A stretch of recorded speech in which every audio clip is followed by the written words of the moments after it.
हमने नवासी का कुंभ भी देखा, नवासी का, प्रयाग का। पूरे समय हम वहाँ यहाँ थे, अवस्था कम थी। उस समय की व्यवस्था की एक बात बताएंगे तो आपको सुनकर हंसी आएगी। ऐसे क्षेत्र निश्चित थे बाड़े जिनमें शौच की व्यवस्था की जाती थी। खेत जैसे बना देते थे, एक नाली खोद दी जाती थी, उस नाली में लोग अपनी क्रिया करते थे। माइयों का बाड़ा अलग और पुरुषों का बाड़ा अलग, और उसमें लोग प्रवेश करते थे। और जिसको ज़्यादा ही दवास लगी हुई है वो तो कहीं भी बैठ जाएगा। तो अब वहाँ जहाँ गड्ढा खोदा गया है, नाली बनाई गई है, वहाँ बैठने की व्यवस्था ठीक नहीं है। तो व्यक्ति सोचता जहाँ थोड़ा बैठने लायक हो वहाँ बैठें। तो सफाई कर्मचारी भाई झाड़ू लेकर दौड़ते थे मारने के लिए, समझे? वही बैठ, दूसरी जगह मत बैठो। एक खालसे में एक शौचालय श्री महंत को मिलता था। उसमें भी बहुत से संत तो महंत जी की इसलिए सेवा करते थे कि कृपा पूर्वक हमको थोड़ा उसमें प्रवेश करने का सौभाग्य मिल जाए।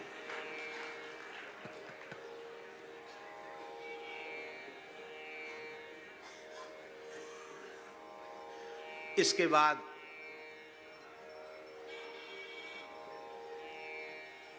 2001 का भी देखा, 12 का भी देखा, और 12 बीच में अर्ध कुंभ भी आए, उनको भी देखा। पूर्ण कुंभ की बात कर रहे हैं। और अब 2025 वाला, संवत 2081 वाला कुंभ भी हम दर्शन कर रहे हैं। तो जितना, और अभी भी देखिए शाही यात्राएं निकल रही है, सामने से दर्शन हो रहा है, अभी भी यात्रा चल रही है। तो जैसा विस्तृत क्षेत्र और जैसी उत्तम व्यवस्था इस कुंभ में देखने को मिल रही है,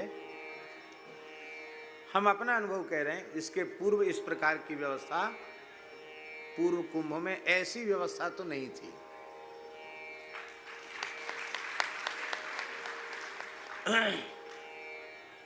आप कहेंगे कि इसका हेतु क्या है?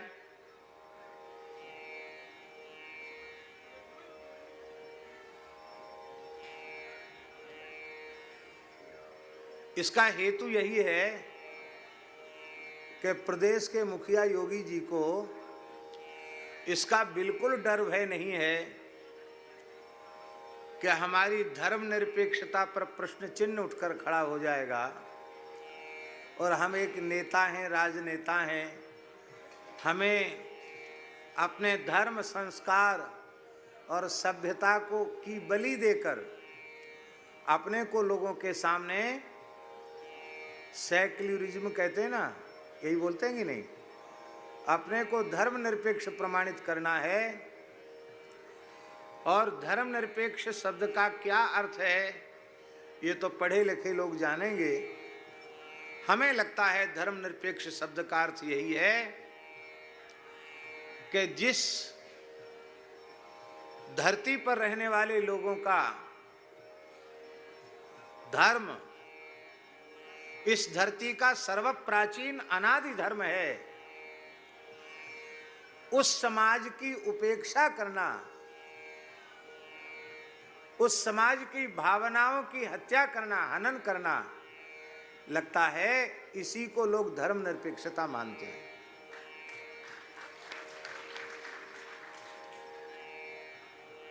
और कोई धर्मनिरपेक्षता नहीं है। तो बड़ी प्रसन्नता की बात है, प्रदेश में और देश में अनुकूल शासक होने के कारण अनुकूल शासन होने के कारण इतना अच्छा सब कुछ हुआ है। पूरे प्रयाग के चारों ओर 6 लाइन,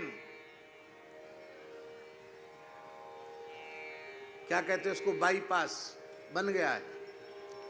पूरा प्रयाग सजा हुआ है, कहीं कोई कचरा गंदगी का नाम नहीं है। अब विचार आप लोगों को करना है, ऐसा ही वातावरण इस देश में स्थायी रूप से बना रहे और इसमें और अधिक वृद्धि हो। और अभी तो बहुत कार्य अवशिष्ट हैं। सबसे महत्वपूर्ण कार्य भारतवर्ष का यही है कि धर्म प्राण भारतवर्ष की धरा गोवध के कलंक से विमुक्त हो। ये सभी कार्य तभी संभव हो सकेंगे जब पूरे देश में पूर्व से पश्चिम, उत्तर से दक्षिण तक इसी प्रकार की विचारधारा एक परिपुष्ट, बिना बैसाखी के चलने वाली शासन व्यवस्था के रूप में स्थापित हो, तभी ये सब बातें संभव हैं, नहीं तो ये बातें संभव नहीं है। माई मेरे श्याम लगो